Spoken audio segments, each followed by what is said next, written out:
direita, quando a gente fala em polarização, em extrema-direita, em reacionarismo, em todo esse capital político da extrema-direita, isso não é uma coisa tão nova assim, né, professor? Bem-vindo, a palavra é tua. Primeiro aí meu agradecimento, Julián Lisboa, aí a testa do Brasil Progressista, meus cumprimentos por essa Obrigado. iniciativa, né? Nessa verdadeira batalha para que a gente consiga dar alguns passos, né? No sentido de trazer a público questões que são questões fundamentais da nossa história, e povo que não conhece a sua história e não vive o seu presente criticamente, é fadado a não ter futuro, né? Então, o que você chama a atenção é verdade, né? Nós não estamos vivendo pela primeira vez uma polaridade esquerda e direita. Isso é muito antigo, isso vem de longa data. E é uma coisa gozada, sabe, Juliana, porque muitas vezes conversando, e as pessoas dizem assim: eu não gosto da esquerda porque a esquerda é o PT, né? Aí eu pergunto assim: e se você tivesse em Roma no dia que César ocupou, entende, Roma, e colocou lá no patriciado do Senado, colocou 300 soldados para contrabalançar o peso, que era o peso dos donos de terra e escravo lá em Roma, você ficaria a favor do César ou ficaria a favor do Senado? Aí as pessoas dizem: mas o que tem que ver isso? Digo: é muito simples, que naquele tempo a esquerda era o César.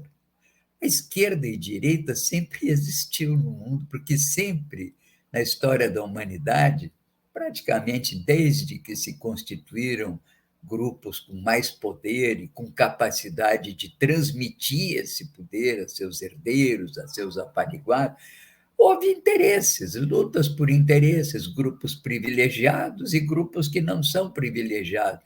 E ninguém aceita uma condição de opressão sem resistência, às vezes mais, às vezes menos, mas, no fundo, a luta de esquerda e direita é a luta entre os que têm e que detêm e os que não têm e nada detêm, né?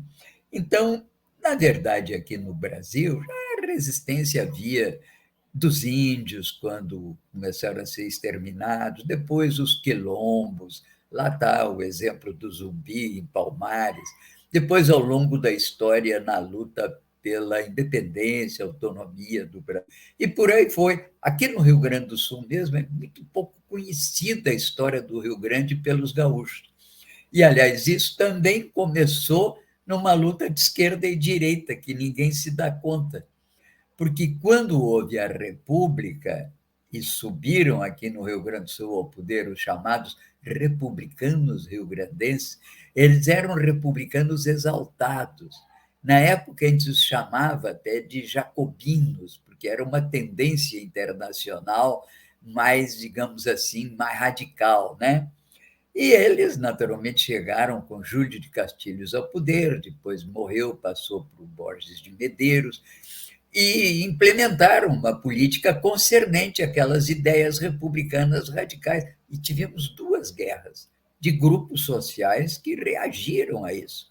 A esquerda, na época, eram os republicanos radicais, eram os, primeiro, o que se chamava de pica-paus, depois os que se chamavam de chimangos. E a direita, aqui no Rio Grande do Sul, eram os maragatos.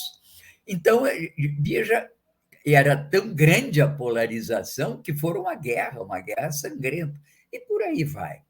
Quando o Getúlio chega ao poder, em 1930, ele leva essa experiência rio-grandense para o Brasil, e sem medo do confronto.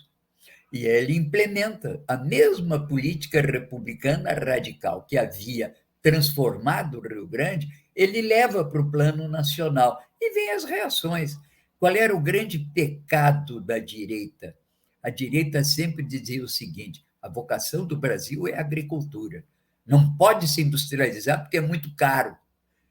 Foi o erro dos liberais aqui, dos maragatos, eram contra a indústria, e muito menos se a indústria fosse promovida pelo Estado. Ah, não, não pode, o Estado não pode se promover a indústria. O que o Getúlio fez? Ele usou o Estado para a promoção da indústria, para a transformação do Brasil, e transformou. E isso gerou uma reação imensa. Por isso que o Getúlio vai já ser apiado do poder em 45. Ele volta em 1950 numa tensão muito grande, que era esquerda e direita. Ele pelo PTB, um partido que ele havia criado para dar respaldo a essas ideias modernizantes, e a direita era contra. A direita continuava ainda defendendo a vocação agrícola do Brasil.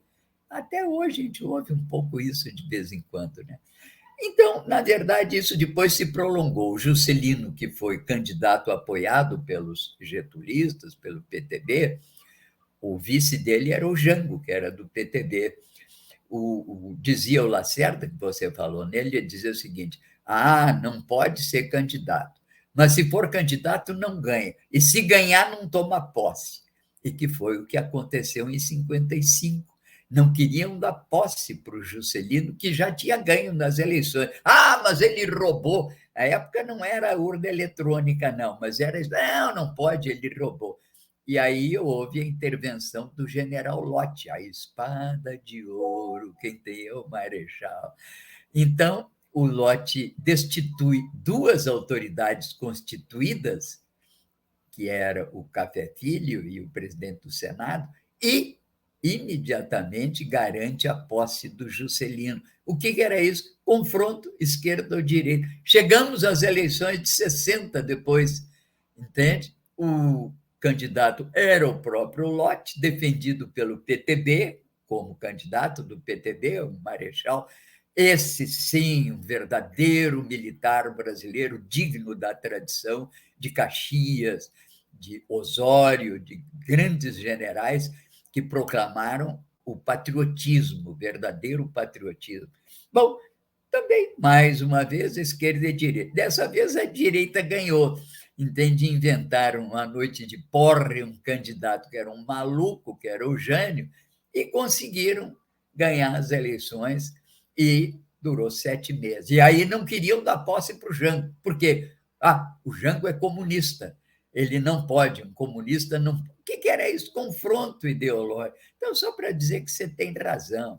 Esses confrontos no Brasil existem desde séculos atrás. Sempre uma luta entre aqueles que querem o progresso e aqueles que têm uma visão muito particular do progresso, sobretudo, só aceitam o progresso quando passa pela defesa dos seus privilégios.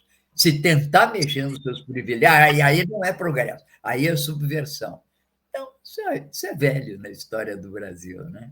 Vai trocando a roupagem, mas ela é muito evidente, é muito assim, que nem diz o Betinho, que diz que o Brizola manda o Brizola para Marte e ele vai liderar.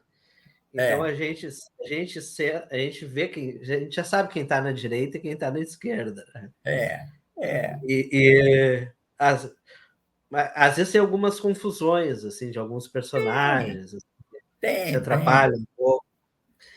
Mas A história é danada, às vezes ela apronta, né? E é difícil, às vezes, até saber.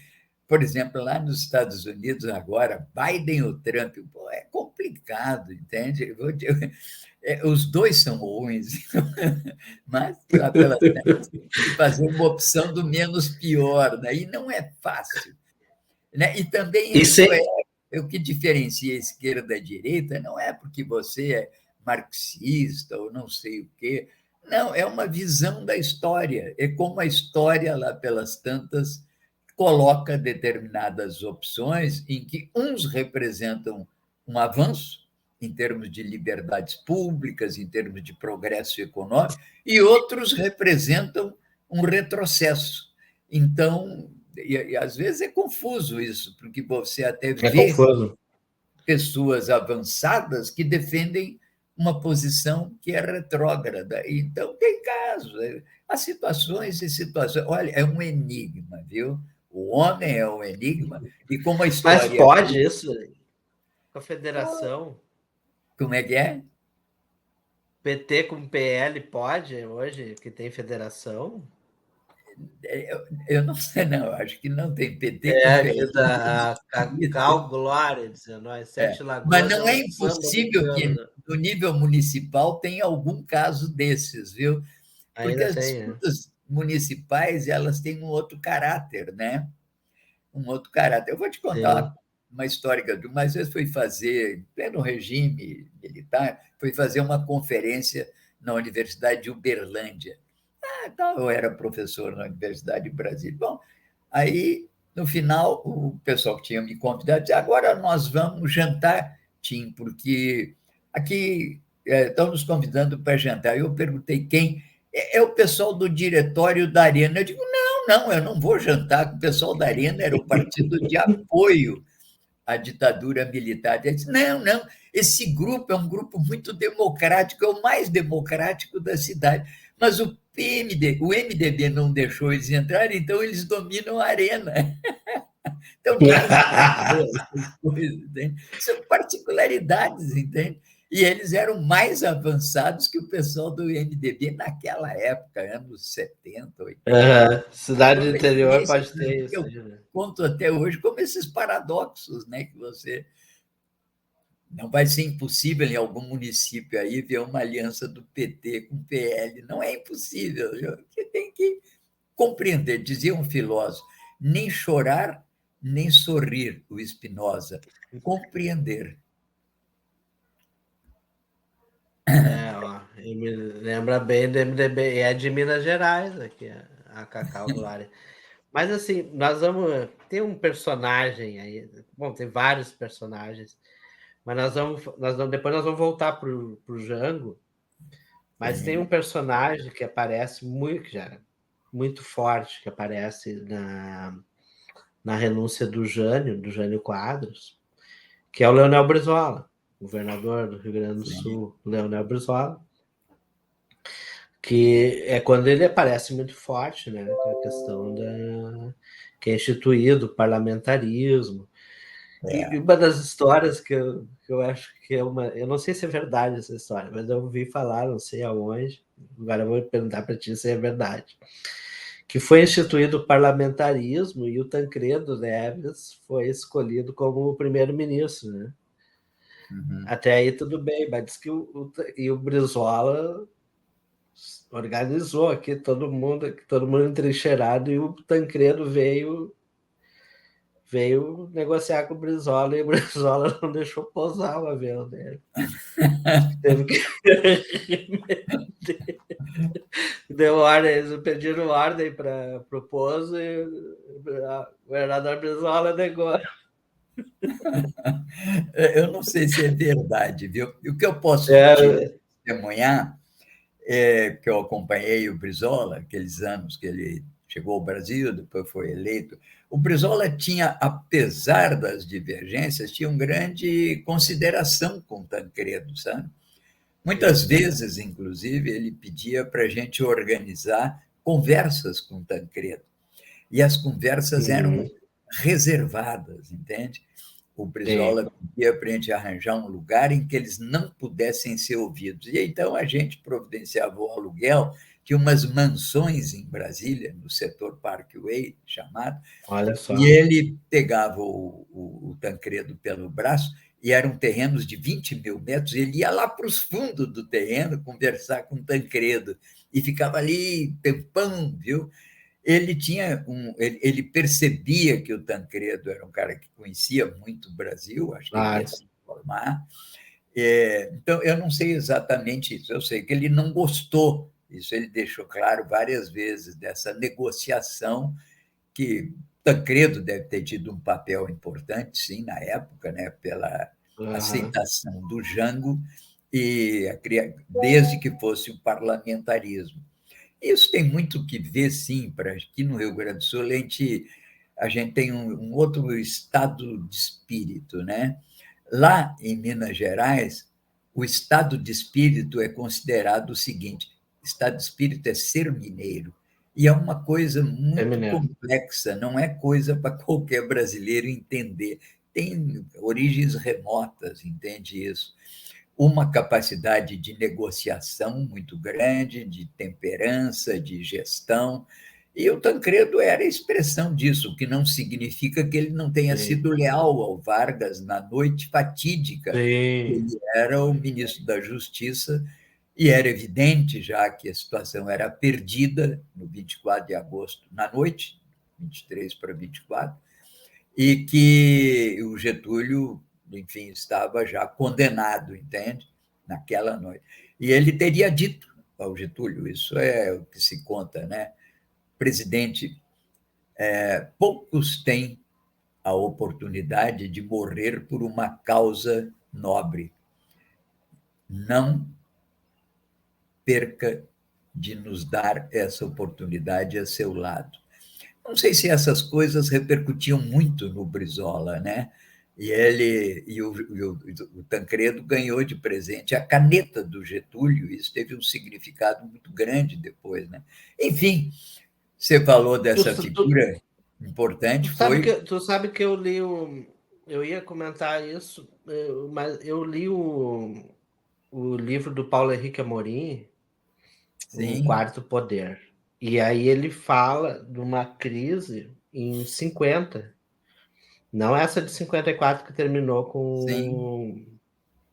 com o suicídio, mas então ele atribui essa fala do Tancredo nessa crise de 50, quando os generais, quando estava dividido as forças armadas, Uhum. e a parte das forças armadas que os generais que estavam ali ao lado do Getúlio disseram o seguinte: olha, nós vamos morrer, que o outro lado é mais forte. Isso aí em 50.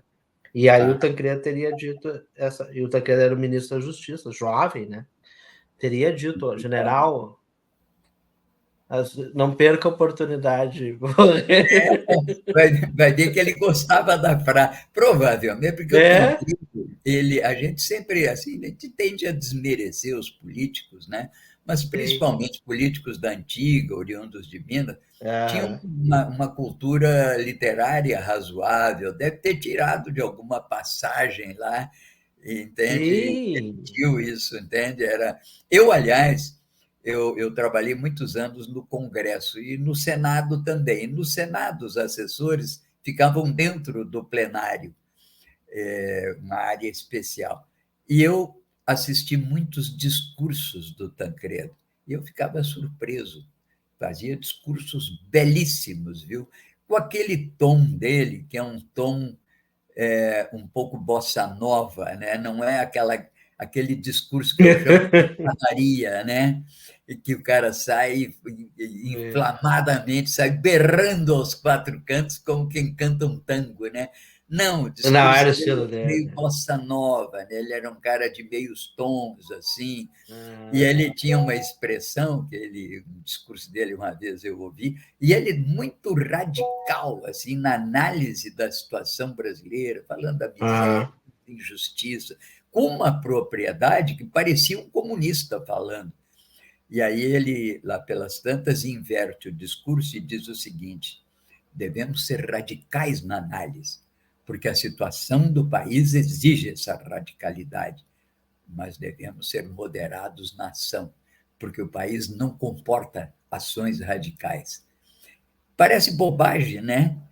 Mas era um pouco do estilo do Tancredo, né? Ele e, combinava, e me disseram que ele e o fez um discurso muito bonito aqui no dia da morte do Jango. Eu não estava, não assisti, mas falam que o discurso dele no enterro do Jango foi o mais brilhante, e pena que naquela época ninguém gravava nem nada, né? Mas várias pessoas me testemunharam. Alguém talvez nos ouça e, quem sabe, tem até reminiscência, um dia pode te trazer mais elementos. Eu não estava aqui, não vi. seria formidável. É, Mas ele talvez até o pessoal da família do Jango, né? Mas tem é, uma. Falando, o Paulo Henrique Amorim conta que ele aí naquela na década de 80, início da década de 80, Porque o Tancredo parecia ser um cara meio genial, assim, um cara fora da curva, né? E ele sentou com o Tancredo, o Paulo Henrique Maurício foi num canto, sentou com o Tancredo e perguntou: vem cá, cara, por que que tu não é o presidente do partido? Que o presidente era o Ulisses Guimarães, né? E Aham. aí ele olhou para ele e disse no ouvido dele: porque o Ulisses nós podemos perder, eu não. É um gênio, né? Não tem dúvida. São essas figuras, né, antológicas da Sim, política mineira, principalmente. Apesar de que nós temos grandes sim, figuras também do Rio Grande do Sul que marcaram temos, época, claro. né, na política nacional. Pinheiro Machado, depois o próprio Raul Pila era uma figura extraordinária que silenciava o Congresso. O Brossard iniciou Brossard. seu discurso no Senado, quando foi eleito, com essa frase: preparem seu coração para as coisas que eu vou contar. Entende? Quer dizer, ele pegou um verso, né, de uma música bem à Sim. esquerda, mas Sim, a também música do figuras Alves Valério. extraordinárias. E o Brizola, claro, o Brizola também é uma figura ímpar, para não falar no Getúlio. Né? Enfim, o Rio Grande do Sul não pode esquecer, né, e nem subestimar que teve essas grandes figuras no cenário nacional. Eu, que morei muito fora do Rio Grande, muito tempo, eu sempre achei interessante isso. O Getúlio tinha uma imagem que às vezes me parece que é mais forte fora do Rio Grande do que aqui dentro. É muito forte a imagem do Getúlio no Brasil inteiro, muito forte. Eu não diria do Brizola, porque o Brizola É, foi lá, é, ele era mais, digamos, tinha uma imagem positiva, mais nos grandes centros, né? Era Rio os Grande do grandes Sul. centros. O Brizola enfrentou uma Rede Globo como adversário, isso não é pouca É, coisa, né? é, Apesar de que o Paulo Henrique Amorim dizia que a primeira vítima do PIG era o Getúlio, né? Que se suicidou. sim, Mas sim. aqueles dias, assim, estamos lá em 63, 64. Ah, Hoje eu assisti hoje, quero dizer aqui para o público que não sabe, hoje eu assisti uma live que teve na Rede Estação Democracia, nossa parceira, participou lá o professor Paulo Ti, a professora Silvana Moura, minha queridona, já falei que quero trazer aqui no Brasil Progressista também, o e Marido Bueira também, o professor que eu não conhecia, Moreira, né? Cássio Moreira, Agora Cássio Moreira, muito excelente, e o professor Paiva também, que é também uma grande dispe- figura dispensa, extraordinária. e o Volney também Sim, mediando ali, né? Um timaço. E aí o pessoal fez assim, o pessoal fez uma ressonância ali, né? ah, 63, 64, na parte econômica. é, Claro, nós não vamos ter como fazer, não vamos ter como reproduzir aquele time aqui. aham, Mas aham, assim, vamos fazer uma lateral direita honesta aqui, que nem eu digo assim. Porque um amigo meu disse assim, foi uma reunião, só fera na reunião. Pô, Júlio, que tu não falou nada na reunião? Não, cara, eu fiz uma lateral direita honesta aí, né? Você tá é, me metendo a falar com os outros. Mas bom, a impressão que a gente. É muito interessante aquilo, porque a gente fala assim, por exemplo, quem vem de fora da política e tal, que não tem essa vivência, essa experiência, a gente tem a impressão que o Brasil é um país sem projeto. É a primeira coisa que a gente vê, assim, e que ninguém fez esse projeto. Aí tu começa a ver o Silvio Almeida, puxa lá no século XVIII, século XIX, sempre teve esse projeto, ele sempre existiu, ele foi barrado de sim, alguma forma. sim, E hoje ali o professor Cássio muito bem falou do projeto do Jango, do João Goulart, que era, claro, talvez na prática sempre o projeto vai ter algumas mudanças, né? Mas assim, para o pessoal entender, não era um projeto, era um projeto que erguia o país, que botava o país no futuro. aquilo, quando quer desenvolver indústrias de base, quer desenvolver formas de economia que nos levante, que a gente não seja um exportador de minérios, de cana-de-açúcar, e sempre tem uma reação muito forte, né? Então, assim, eu vejo que 64 ficou muito clara que essa reação ao projeto Brasil, ela é imposta de fora, pela plutocracia de fora, com a conivência, claro, da nossa burguesia, né?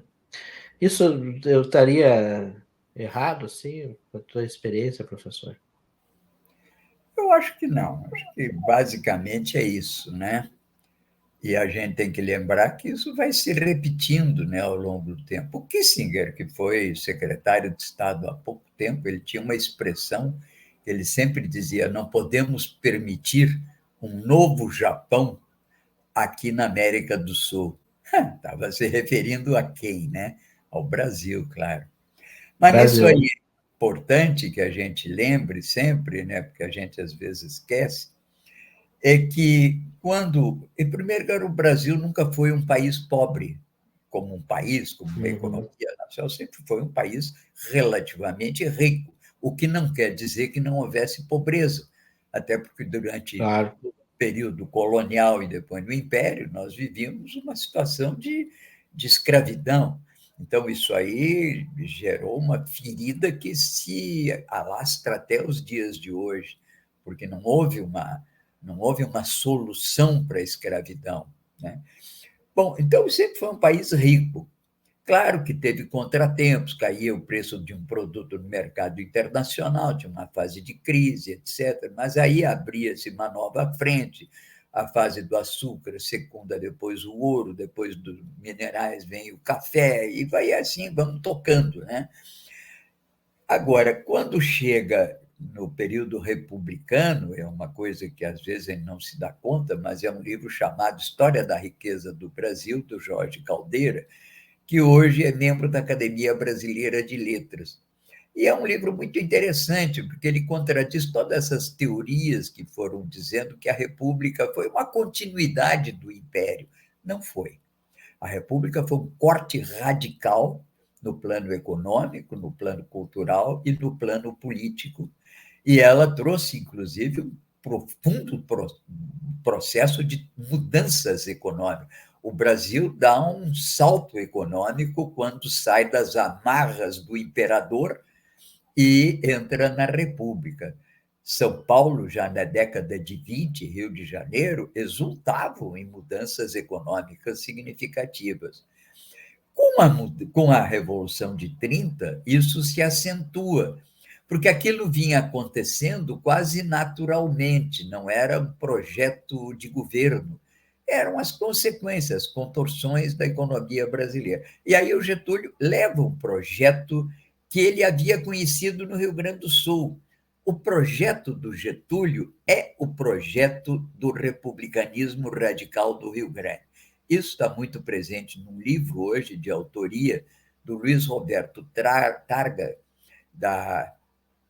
editado aqui em Torres, por uma editora Botirone, e que, aliás, é apresentado por mim. E nesse projeto fica claro que o Rio Grande do Sul já era um estado desenvolvido, industrializado, graças à ação do Estado na Primeira República. E essa experiência que o Getúlio leva e transforma em política nacional.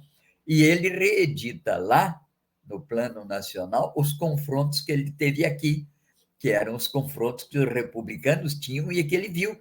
O Getúlio é um afiliado do republicanismo rio-grandense radical.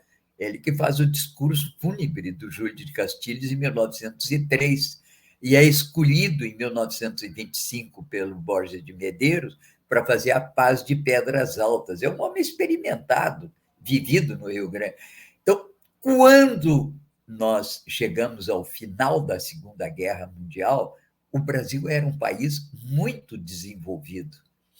Nós tínhamos 3 países que saíram intactos da guerra: Estados Unidos, Argentina e Brasil. Então, aquilo animava, não era o futuro, não. Aquilo animava o presente, a necessidade de ter um projeto que consubstanciasse a transformação do Brasil numa grande potência econômica do mundo. E o Vargas, então, sabe que ele, para fazer isso, ele precisava de siderurgia, daí criar a Siderúrgica Nacional, precisava de aço, precisava de energia, de onde a Eletrobras e a Petrobras. Então, eram os elementos fundamentais para um projeto de nação. Aliás, o livro que você citava do Cássio, Jango, chama-se Jango, um projeto de nação. Então, na verdade, não era que o Brasil era um país miserável, pobre. Não, o Brasil era uma promessa já até em termos de alta ciência. Nós somos visitados aqui pelo Einstein e tínhamos aqui, entende, uma pleia de cientistas já imbuídos daquela vocação de impulsionar o desenvolvimento brasileiro adiante, com uma visão que era uma visão nacional. E essa visão nacional, ela, claro que não interessava aos americanos. Isso vai ficando claro quando os militares voltam da guerra. Parte dos militares, fortemente influenciados pelos americanos, passam a defender uma política de subordinação aos Estados Unidos. Por isso que o primeiro ministro de Relações Exteriores do Castelo Branco, em 64, ele costumava dizer o seguinte: criticavam muito pela subserviência dele aos Estados Unidos. Ele dizia assim: o que é bom para os Estados Unidos é bom para o Brasil.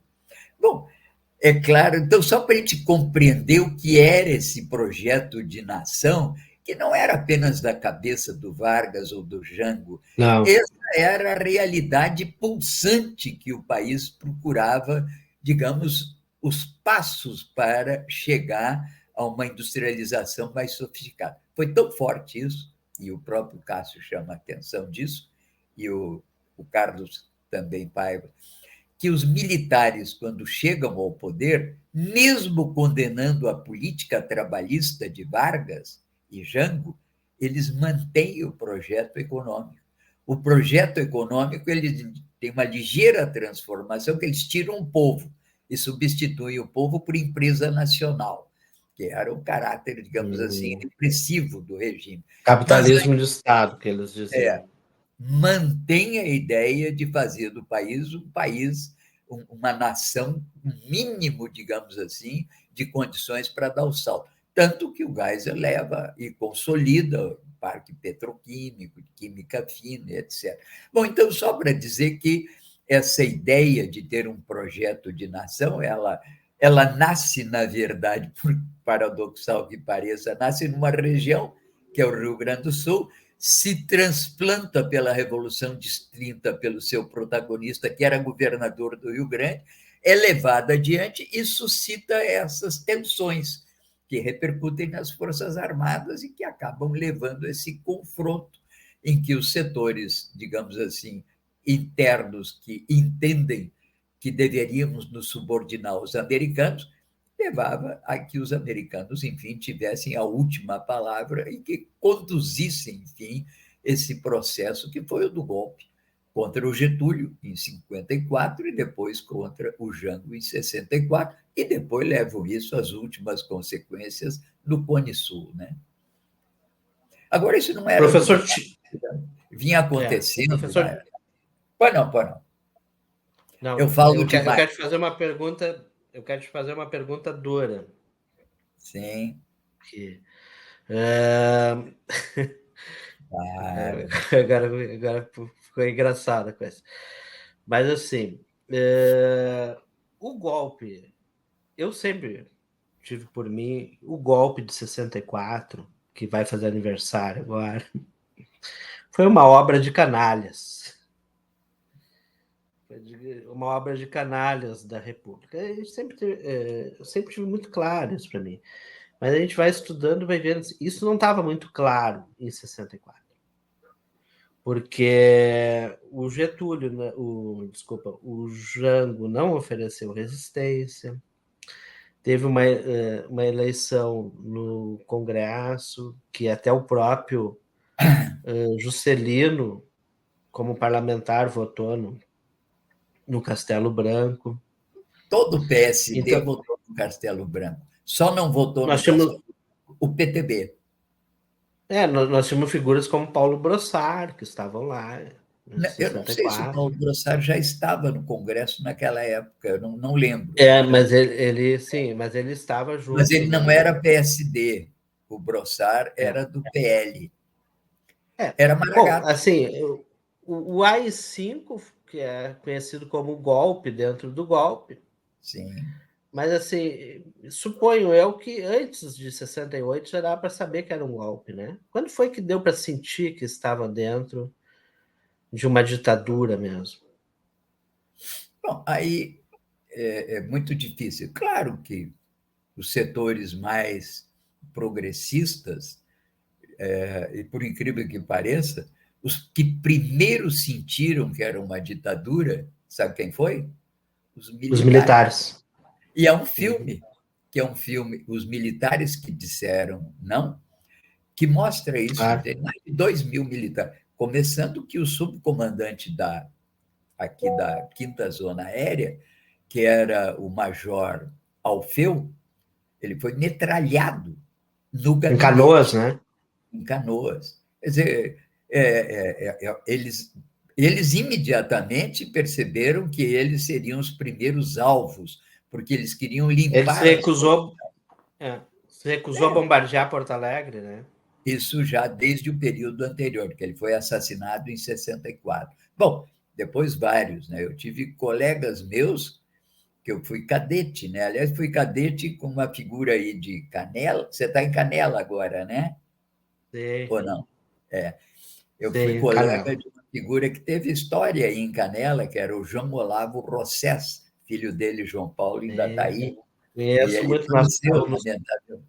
lamentavelmente, o ano passado. Éramos amigos desde aquela época de 60, né? Fizemos a legalidade, éramos soldados, cadetes, né? Militares, portanto.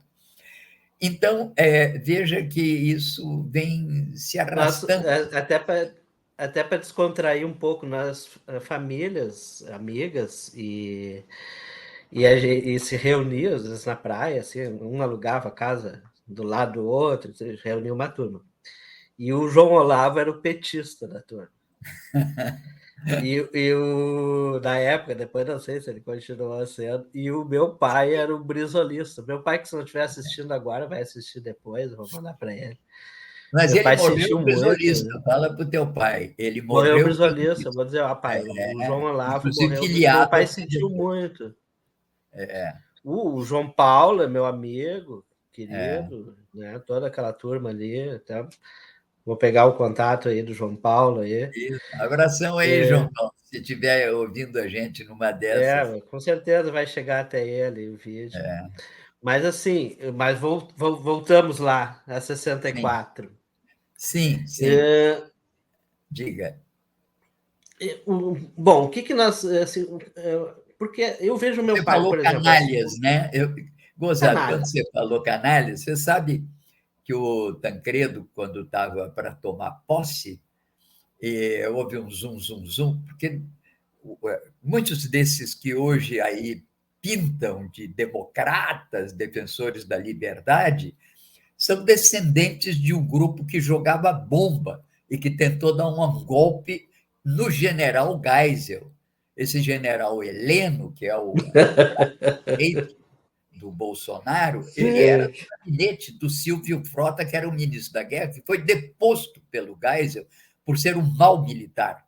Tentou dar um sim. golpe porque ele queria obstruir o processo de abertura. Então, o Tancredo disseram para ele: olha, dificuldades aí que pode haver no meio militar e resistência, e ficou famosa uma expressão do Tancredo que ele disse assim: canalhas, canalhas, canalhas, entende? A respeito dessa gente. Sim, sim, ficou um registro histórico. Deixa eu só fazer um registro aqui para o Brasil progressista. Quando eu digo uma obra de canalhas, eu não estou me referindo aos militares. Sim. Até porque o golpe não foi um golpe de militares somente, Não. né? Uma parte das Forças Armadas, inclusive agora, né, na era Bolsonaro, uma grande parte. Nós só não estamos numa ditadura nesse momento, agora em 2024, porque as Forças Armadas têm, na sua maioria, uma parte legalista. Nós podemos dizer assim, que não tinha apoio externo e tal, mas teve a gente tem que fazer justiça, né?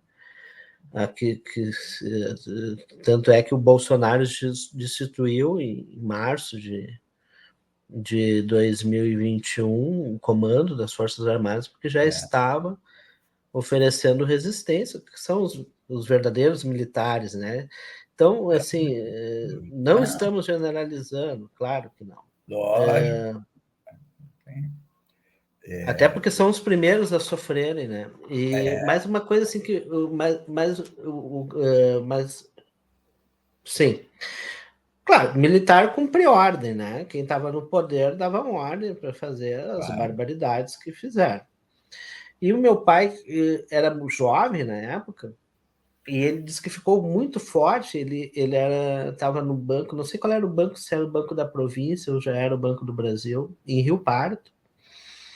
E ele disse que um dia ele estava ali fazendo contabilidade, alguma coisa, mexendo nos papéis, e ele levantou a cabeça e tinha 20 pessoas com um fuzil virado para eles. Porque iam levar um senhor um senhor já maduro, que era o líder sindical deles, mas era uma pessoa assim, imagina, Rio Pardo, 64. É uma pessoa inofensiva, desfilar com o cara algemado em cima dos tanques. Então, assim, foi um horror isso aí, né? E a gente tem que fazer esse registro aqui, né?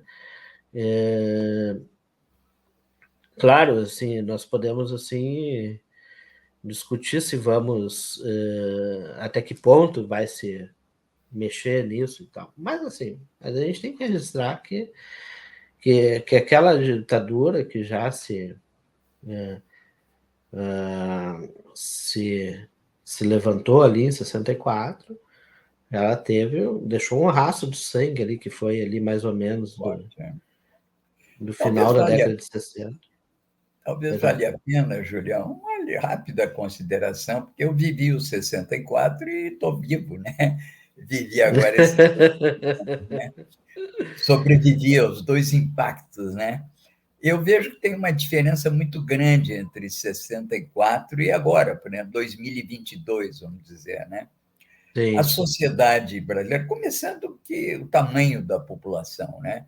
64 nós éramos aí em torno de 70 milhões de pessoas.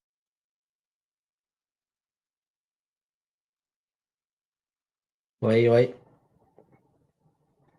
Professor, deu uma congelada aqui, o professor já deve estar retornando. Somos 213, né? Uma diferença. Professor, eu não sei se o senhor está me ouvindo agora, mas está trancando a imagem do senhor. Então nós não estamos te ouvindo agora. Mas depois não tem problema, a gente Mais espera fortes, com maior restabelecer. capacidade de resistência, e, inclusive, não só na imprensa, mas também pelo fato de que apareceu na comunicação outras formas de comunicação que naquela época não tinha. E eu Claro. volto agora e centro na questão do Estado, que às vezes a gente esquece. O Estado é mais encorpado hoje institucionalmente. Uhum. Aquela época mandava quem estava por cima, né? Era uma expressão clássica do que se chama de patrimonialismo, né, do Estado. E quem estava embaixo, entende, obedecia, né, ou se Claro. curvava. Mesmo que tenha havido resistências institucionais na época, o Supremo sofreu cassações, a verdade é que hoje a gente sente mais peso institucional do Estado brasileiro. Vamos dizer assim, a lei é mais forte hoje. E você vê isso em várias Sim. coisas. A prisão do Robinho, entende? A prisão agora desses 3 mandantes do crime. Isso tudo são revelações, expressões de uma organização institucional do Estado em que a lei é mais forte e se impõe. Naquela época, não era tanto, eu posso estar enganado, não sou especialista, apenas impressões, né? Então, foi mais fácil levar a cabo o golpe. Já agora, eles esbarraram no Estado, esbarraram na sociedade civil. Eu costumo dizer que se o Nordeste deu a vitória para o Lula nas eleições, a gente fala muito isso, né? Foi muito grande. De certa maneira, foi São Paulo, uma sociedade civil mais organizada, ativa, que, de certa maneira, contribuiu muito para a resistência civil agora, nesse período de 22, mesmo tendo dado eleições a um bolsonarista. Mas são processos distintos.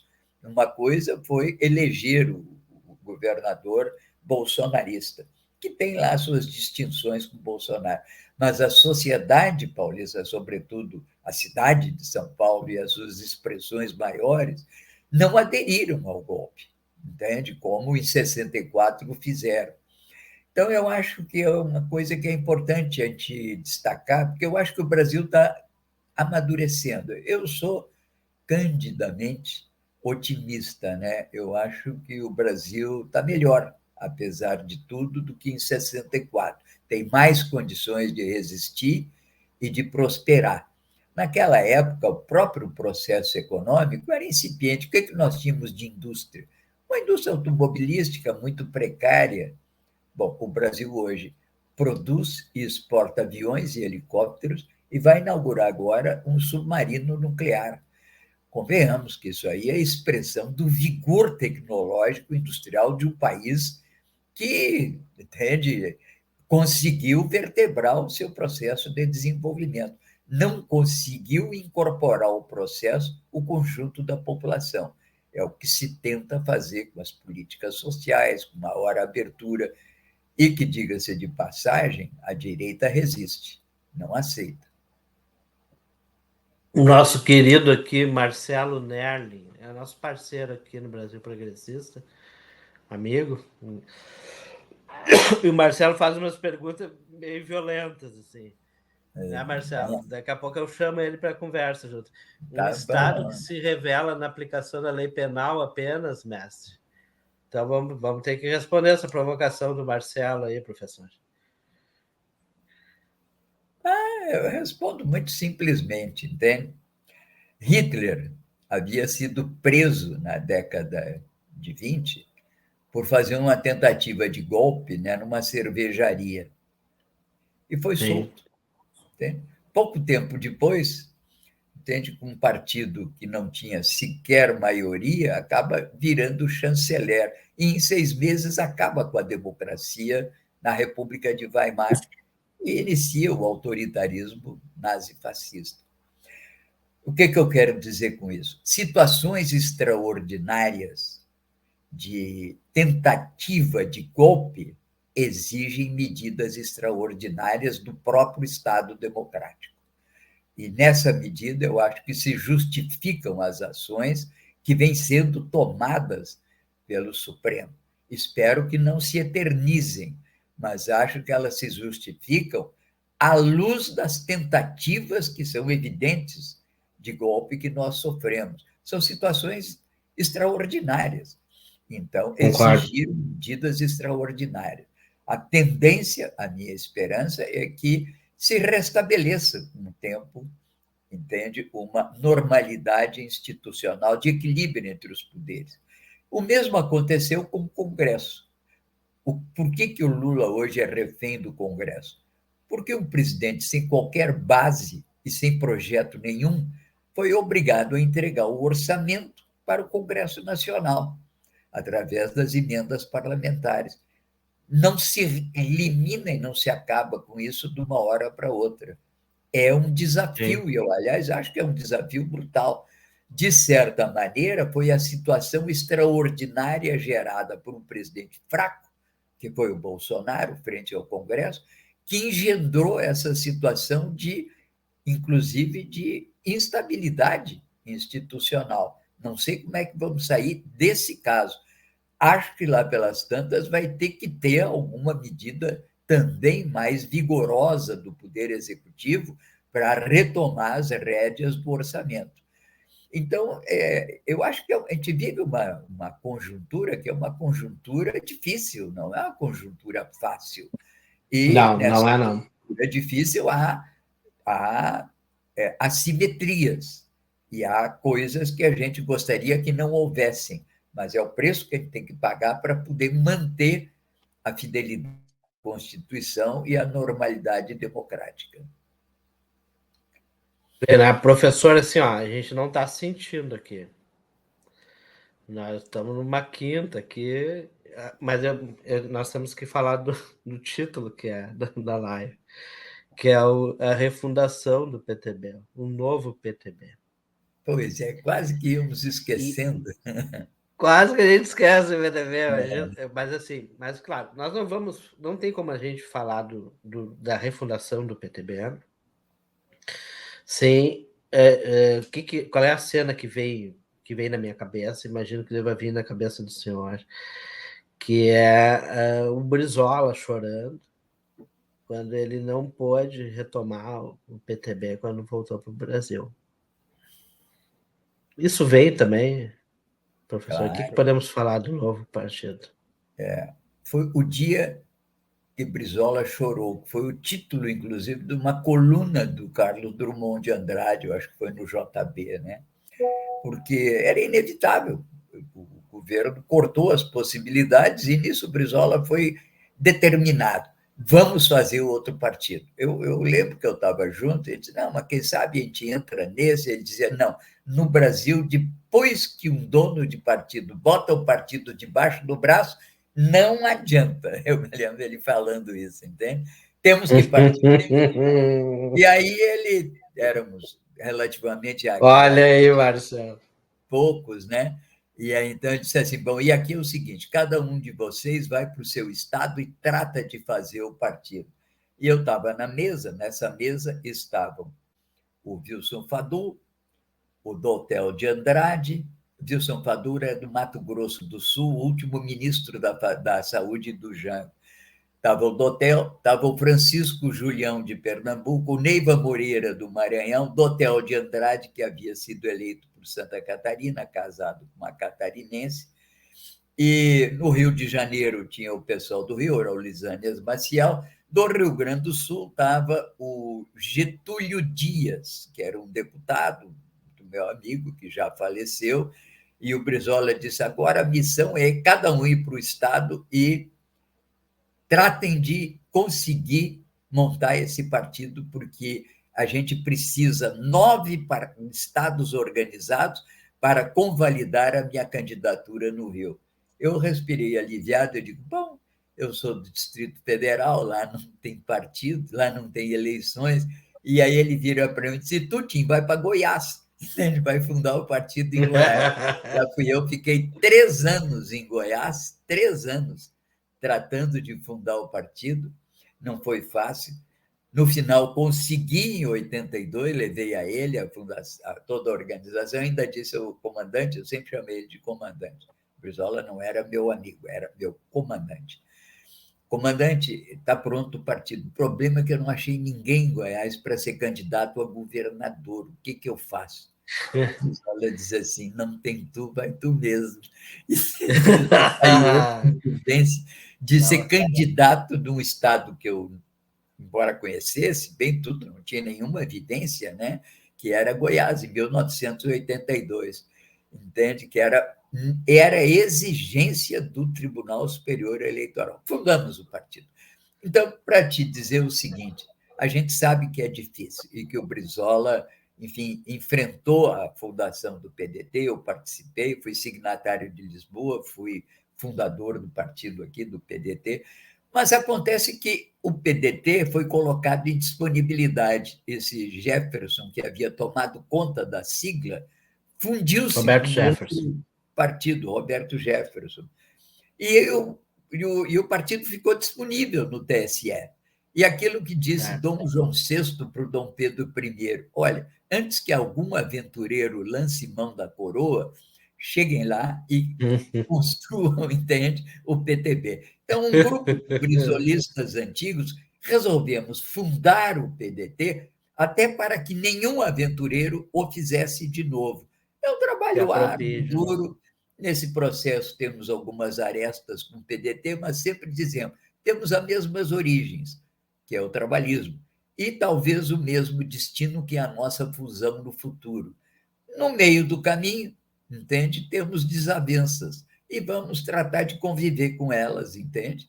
Para que a gente possa, enfim, salvar a histórica bandeira do PTB, adequada, digamos assim, aos nossos ideais. Até porque a gente tem uma ligeira crítica ao PDT, que eles estão se afastando muito da história. O partido está ficando cada vez mais cirista, Sim. está caminhando por um caminho de centro-direita, que não é a nossa tradição, com muito Não. preconceito contra o PT. Então, vamos aí, está jogado, estamos fundando o partido, eu sou presidente do Movimento pela Reorganização do PTB no Rio Grande do Sul, o presidente nacional é um ex-líder, que é o Vivaldo Barbosa, não confundir com o Rivaldo Barbosa, que foi desigência. São parentes, eu nada quiser. E aí convidamos, inclusive, aí todo mundo que queira, que tiver interesse, aí sabemos que tem muitos brisolistas. Estamos num processo de Ah, reorganização, de refundação. Não é coisa para agora, não vamos apresentar candidato aham, agora, não temos condições. claro. Temos 2 anos pela frente, quem sabe daqui a 2 anos teremos já um candidato a presidente ou participando de eleições, junto com o grupo que hoje constitui a frente mais popular do país, que é o PT, PSB, PCdoB, os Verdes. Queremos estar junto com essa gente, não com o PSDB, não com gente. Falar, por É, falar em é isso. verdes, o Monserrat Martins mandou um abraço para nós. Está gostando muito da entrevista. Beleza. Muito É, bom. Obrigado, Monserrat. Viu? Muito bem. sim, Ok. e é uma coisa que eu imagino assim que é muito mais do que eu estava vendo o professor lá, Moreira, dizendo que quando foi estudar o Jango, né, ele tinha todos aqueles preconceitos e foi se encantando. E o trabalhismo ele tem essas figuras assim, né, Getúlio, João Goulart. O João Goulart, assim, o homem era bem o que eu pensava, assim, que eu tinha vergonha de dizer. O João Goulart parecia ser um cara de gente boa, né? Cara, É, assim, não, ninguém vai derramar sangue por minha causa, deixa que eu entre nesse avião. O Getúlio Vargas, eu já tenho outra ideia, assim, o Getúlio Vargas, que eu sou rio-pardense, nasci em Rio Pardo, e ah, eu me criei ter a história que o pai do Getúlio queria que ele fosse militar, né? E mandou ele ah, lá para Rio Pardo, na é, época, que tinha uma é, é, escola, é. e diz que ele subiu, ele rebelde, subiu a escada a cavalo. Os militares chamaram o pai dele lá, leva esse guri aqui, esse guri não é militar. Uma Mas tem figura assim. extraordinária, né? Sem dúvida. São Mas figuras. deixa eu te perguntar uma coisa, abusando um pouco, assim, professor Tim. Porque quando tu me falou que foi para o Chile, me veio na cabeça Salvador Allende. Tu conheceu, o professor Tim conheceu, hoje você estava falando na live, conheceu o Borges de Medeiros, viu, Marcelo? Conheceu o Borges de Medeiros. Getúlio, convivi com Amigo Brizola. do Eu acho que eu já Brizola. tenho o direito de ser considerado histórico, né? Então, É, e conheceu Salvador Allende também, não? é de longe, nunca De privei com longe, né? ele, tal, porque eu morei no Chile, né, de 70 até 73. Mas nunca privei. A gente era mais estranho no ninho, né? Mas, enfim, uma grande admiração pela figura. Fui a todas aquelas concentrações, marchas, e comícios, e a gente delirava, né, com aquele processo de fazer o socialismo em liberdade consagrado pelo voto, né? Então, foi uma experiência para mim de vida, eu era muito jovem, né, extraordinária, né, aquela vivência no Chile. E não só pelo fato de estar no Chile, mas ali eu tive a minha experiência, digamos assim, propriamente latino-americana, né? O Brasil, às vezes, vive meio de costas, né, para o resto da América Latina, né? Tanto que a gente fala em América Latina como se fosse o outro lado do oceano, né? Na verdade, nós estamos na América Latina, mas ali eu convivi com muita gente de vários países, do México até o Chile, claro, né? E aí você percebe a riqueza, né, desse continente. É um continente que tem coisas diferentes, mas tem coisas comuns. Uma das coisas em comum, que aqui falando de trabalhismo, é isso: quase todos os nossos países tiveram um período de afirmação nacional desenvolvimentista. O primeiro foi o México, né? Depois, essa lufada veio descendo, entende? Do México, passou pela Colômbia, passou, entende, aqui, pelo Peru, passou pelo Brasil, chegou na Argentina. É tudo mais ou menos a mesma coisa. Quem trabalha muito com isso é um cientista político gaúcho, mas residente no Rio há muitos anos, que é o José Luiz Fiore, que Ah, tem sim. mostra Baita. perfeitamente Quero esse trazer tecido, aqui no Brasil Progressista. e que, de certa maneira, marca uma identidade do continente tentando se afirmar, porque nós não somos propriamente ocidentais, nós somos mais ou menos ocidentais. Ocidentais foi a elite colonizadora, o resto, entende? Eram povos indígenas que foram dizimados e que cantam poeticamente a sua dor, ou foi o povo que foi trazido, entende, como escravo, e que também não canta, chora a sua dor. Então, de certa maneira, a América Latina tem um canto que é um canto triste em busca dos seus desígnios, das suas realizações. Eduardo Galeano fala muito nisso, entende? Nós não somos propriamente idênticos ao que é a Europa Ocidental. Já a Espanha e Portugal já não eram iguaizinhos ao resto da Europa. Tem. E muito mais diferentes somos do que veio a ser, por exemplo, a experiência anglo-saxã de desenvolvimento e que teve o seu auge aqui na América do Norte. Tem um autor que escreveu um livro chamado aqui do Próspero, esqueci o nome dele agora, ele sempre compara essas duas experiências da América Latina e dos Estados Unidos, e ele é muito culturalista, ele diz: nós aqui na América Latina somos filhos de um culturalismo católico que tem uma visão do mundo. Já, entende, no caso das experiências saxônicas, o mundo é a própria casa onde ele vive.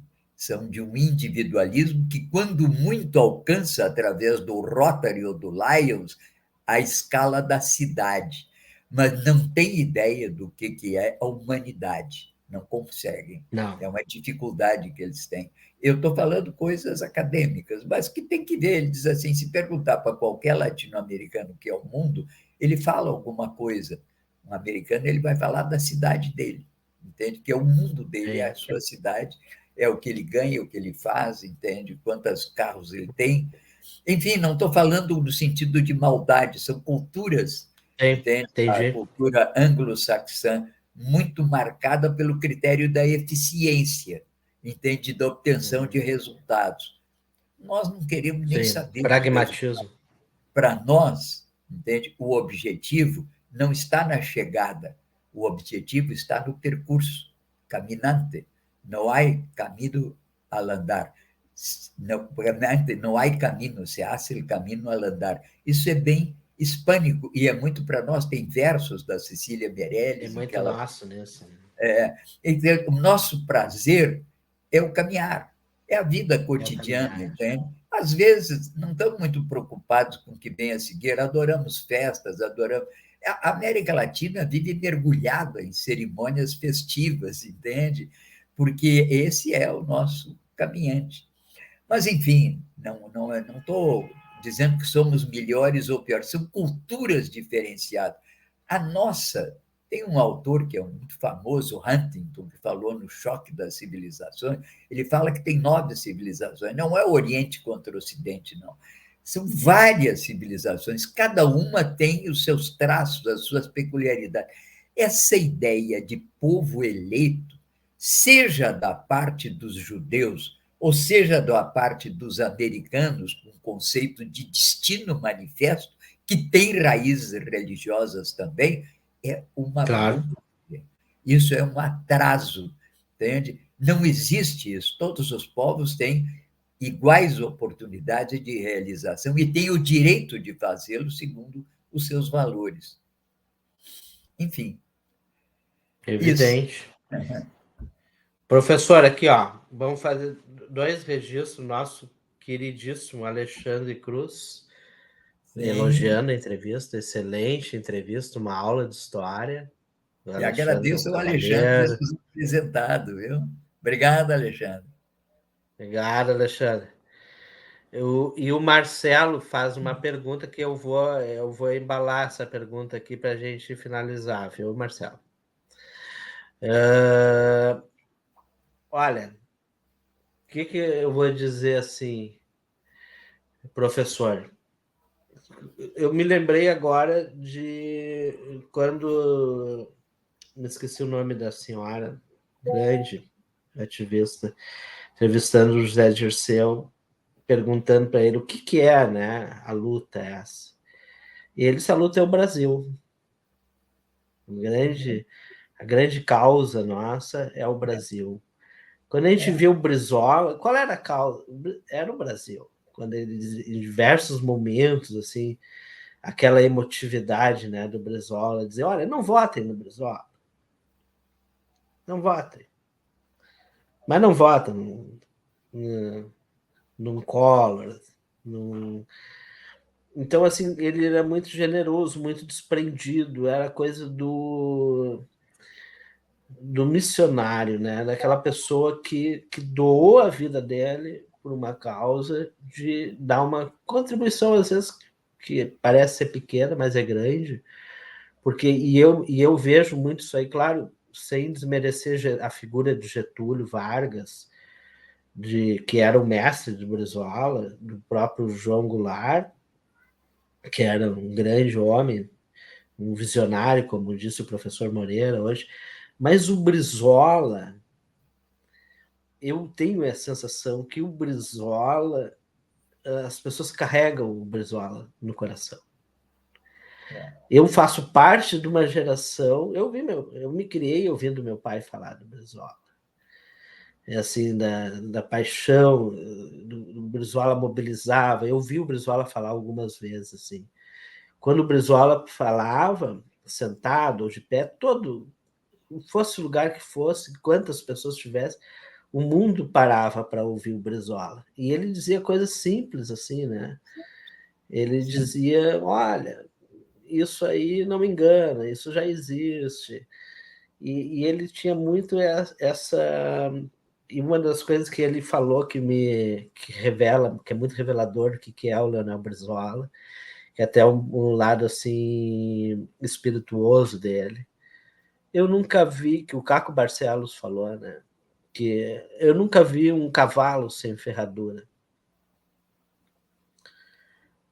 Então, eu não admito ver crianças, meninos e meninas sem calçados aí afora, como eu vejo. Então, eu acho que esse é o legado de Leonel Brizola, o legado de Getúlio, o legado do trabalhismo, é o legado assim, de levar a luta em prol dessas pessoas, né? Dessas pessoas que são massacradas por essa máquina de um país que tem que ser periférico, que tem que ser colonizado, que tem que ser achacado, muda as formas, mas continua sendo a mesma estrutura de silenciamento e pisoteamento, assim, da grande massa, de um povo que é um povo alegre, que é um povo sonhador, trabalhador, e que tem todo o direito a sonhar. Eu acho que esse é o legado do trabalhismo. O brasileiro tem o direito de sonhar. Tem o direito de sonhar. Viu, Marcelo? Eu acho que nós temos o direito, assim, o José Dirceu, eu vou fazer essa pergunta para o professor Tim e faria para o Leonel Brizola. O brasileiro pode sonhar, professor Tim? Podemos sonhar com um Brasil melhor? Eu acho que não só pode, a gente deve. A gente tem uma obrigação de sonhar, porque a gente não atingiu aquele estado, talvez, que nos permita olhar, entende, a paisagem com ar de satisfação, entende? Nós temos o direito, o dever de sonhar de maneira a poder realizar uma tarefa que ainda não conseguimos, que é incorporar a grande massa de trabalhadores brasileiros ao processo de modernização. A nossa modernização aqui foi por cima, nós incorporamos 40, 50 milhões de brasileiros da classe média, que também tem emprego, tem alguma fonte de renda, às vezes um emprego bom, um carro, uma casa aqui, os filhos na universidade, já viajaram pela Europa. Bom, mas nós somos 213 milhões. Dos 213, tem 70 milhões que não estão sequer procurando mais emprego. Não é que estão desempregados, nem procuram. Eles estão fora da força de trabalho e estariam em idade de trabalhar. Onde é que estão? Onde é que estão? Não sei. Bom, mesmo esses que trabalham, que estão na força de trabalho, nós temos aí 40 milhões, que são em torno de 100 milhões de pessoas que estão na força de trabalho, que estão aí ou trabalhando, ou ganhando alguma grana, ou procurando emprego, entende? Que não conseguem.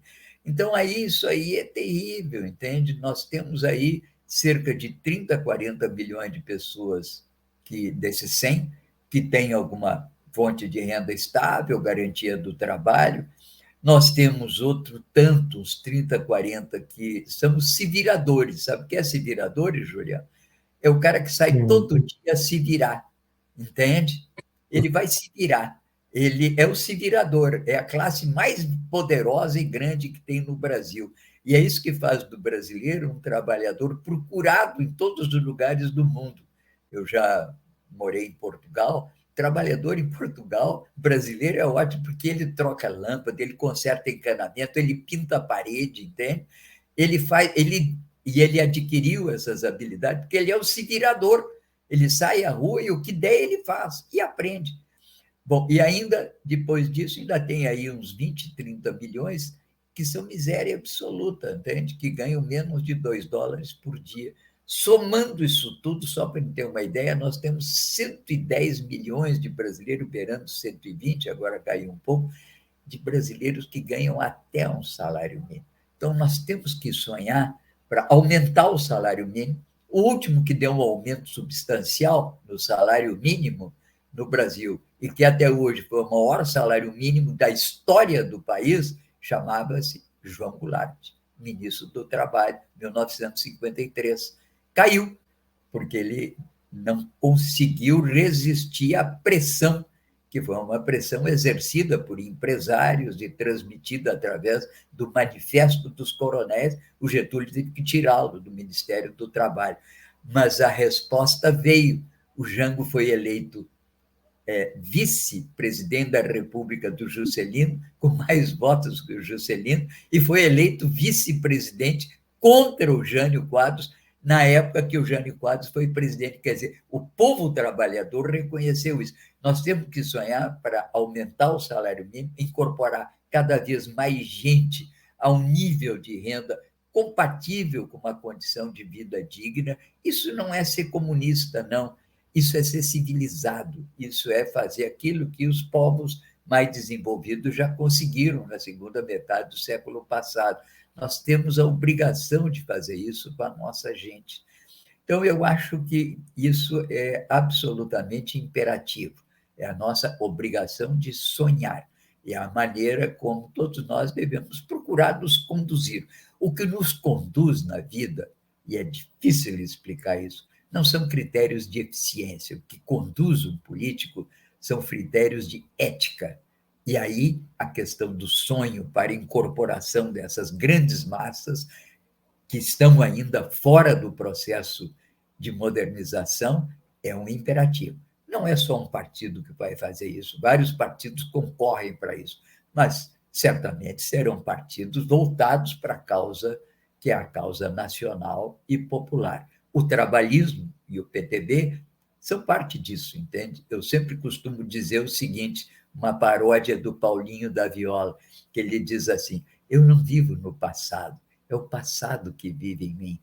E eu sempre digo, quando me dizem assim, para que refazer o PTB? Eu digo, eu não vivo no passado, mas é o passado trabalhista com as suas conquistas que vive diariamente no cotidiano do povo trabalhador brasileiro, que tem garantia de repouso remunerado, de férias, de aposentadoria, até uma coisa como o 13º. Devemos agradecer a um deputado trabalhista chamado Floriceno Paixão.